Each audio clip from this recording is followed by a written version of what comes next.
Geração X, Millennials, Geração Z, entre as gerações de consumidores que estão sempre na boca do povo, na boca da mídia, na análise das empresas, etc. Mas será que não existe alguma outra geração que talvez tenha menos evidência, menos efervescência e a gente acabe descuidando um pouco no nosso negócio?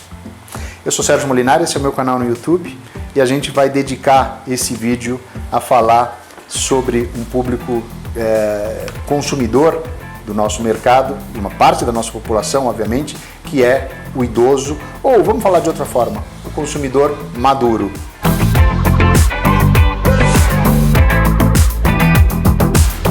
Muita gente vai me sacanear falando que o Molinari está gravando um vídeo sobre idoso porque o cabelo dele já predomina o branco, a barba a mesma coisa, porque já virou vovô, mas não é bem assim. A gente efetivamente enxerga uma oportunidade enorme dentro desse segmento de consumidores e a gente entende que o mercado, de uma forma geral, trata de uma forma simplificada demais, às vezes até míope, mas reconhecendo menos potencial do que esse segmento realmente tem. Então, vamos lá um pouquinho a alguns fatos ou algumas justificativas para essa provocação que a gente está fazendo e queria aproveitar e já fazer um pedido logo de cara para vocês. Indique esse canal, indique o canal da gente para algum amigo, para algum colega de mercado, colega de trabalho que tenha interesse explícito no food service.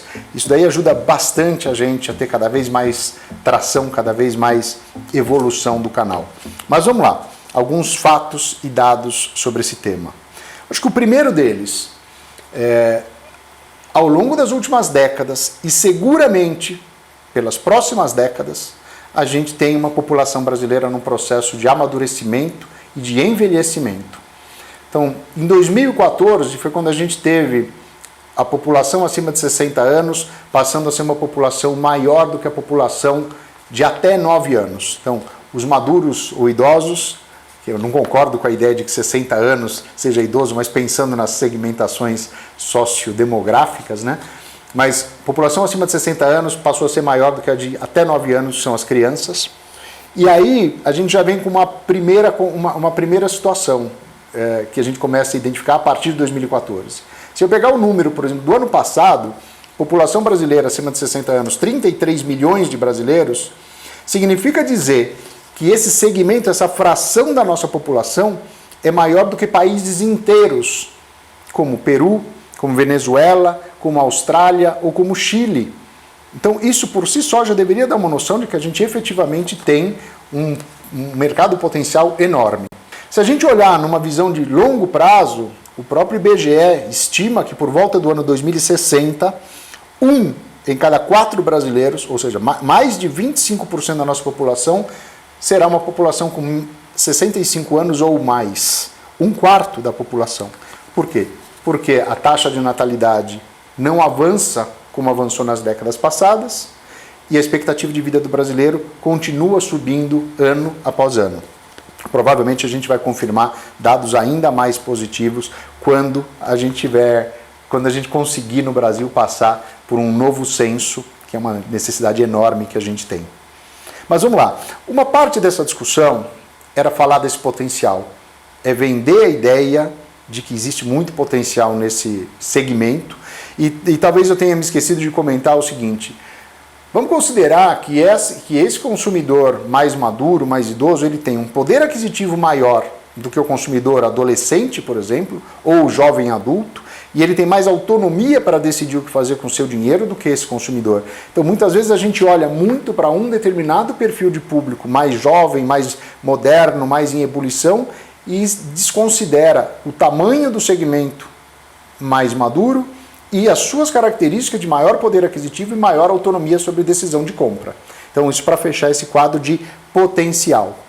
Mas a minha segunda abordagem aqui não é mais falar de potencial, é falar um pouco sobre aquilo que eu apelidei, talvez exagerado, mas que eu apelidei de miopia. Acho que a gente coloca muita ênfase quando a gente pensa na alimentação dessa população mais madura, especialmente de uma pessoa com um pouco mais de idade, a gente associa muito as necessidades derivadas do surgimento ou do avanço de doenças coronárias, de diabetes, de questões de circulação e assim por diante, e a gente começa a criar uma falsa ideia de que tem uma alimentação muito diferente, muito específica, muito funcional para o consumidor mais adulto. E se a gente perguntar para ele, e se a gente pesquisar quais são as preferências dele e o que ele mais valoriza nas suas experiências ao comer fora de casa, a gente vai perceber um quadro muito diferente. E eu vou destacar aqui talvez uns quatro itens ou umas 4 características do que ele valoriza na alimentação que deveriam inspirar o pensamento da gente de como abordar ou de como desenvolver a nossa proposta de valor para esse público. Então vamos lá, vamos pegar alguns desses itens. Acho que o primeiro ponto é esse consumidor gosta, valoriza e deseja boas experiências ricas do ponto de vista sensorial. Então, não é só o sabor, não é só o aroma, não é só o visual do prato, mas é o conjunto todo desses ingredientes. O que faz com que ele tenha uma capacidade de reconhecer mais valor numa refeição ou numa experiência gastronômica qualquer que seja, mais do que um público menos exigente ou com uma expectativa menor do que a dele.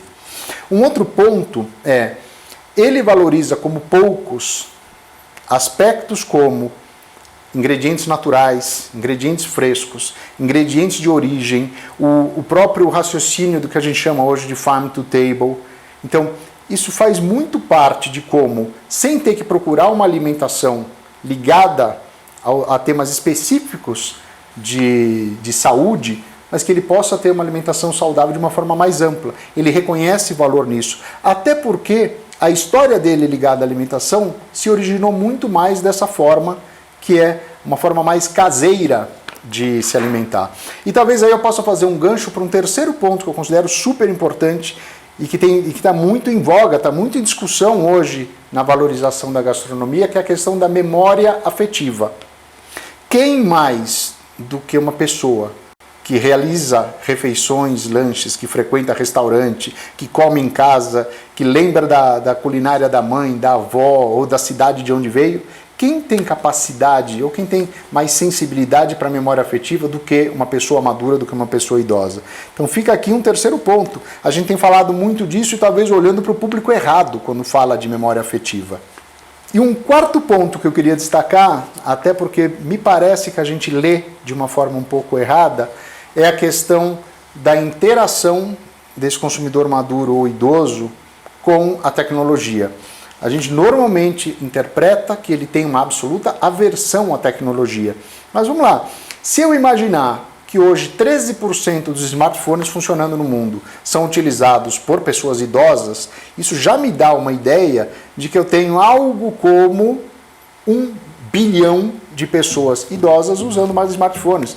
Não é possível que exista uma aversão grande como se imagina a tecnologia, e aí às vezes a gente fica imaginando que num restaurante, para conseguir me conectar com uma pessoa idosa, eu tenho que ter uma ausência da tecnologia. E o que a gente interpreta vendo o comportamento desse grupo de pessoas idosas ou maduras, é que o que a gente precisa é oferecer uma experiência ou um acesso mais simplificado e mais, eu diria, palatável, que ele consiga efetivamente interagir de uma forma talvez um pouco mais simples, mas que isso também faça sentido para ele, até porque ele está nas redes sociais, ele se conecta com uma quantidade enorme e crescente de aplicativos, ele acessa sites e blogs e etc. Então talvez a gente esteja um pouco míope também nesse sentido. Mas no final das contas, eu só citei 4, a gente poderia ficar aqui um tempão falando de outras características que deveriam ser tratadas no pensamento desse público, mas o meu ponto é, acima até de falar, devemos respeitar esse consumidor idoso ou maduro, até porque a gente tem que respeitar todos os consumidores e quaisquer idosos ou pessoas maduras que existam, uma questão até de civilidade, de humanidade, o ponto é, a gente precisa considerar nos nossos negócios esse público e a gente deveria rever como a gente o entende e o que a gente prevê, o que a gente oferece para ele. Tem uma oportunidade enorme por aí, espero que isso sirva para a tua reflexão. Obrigado.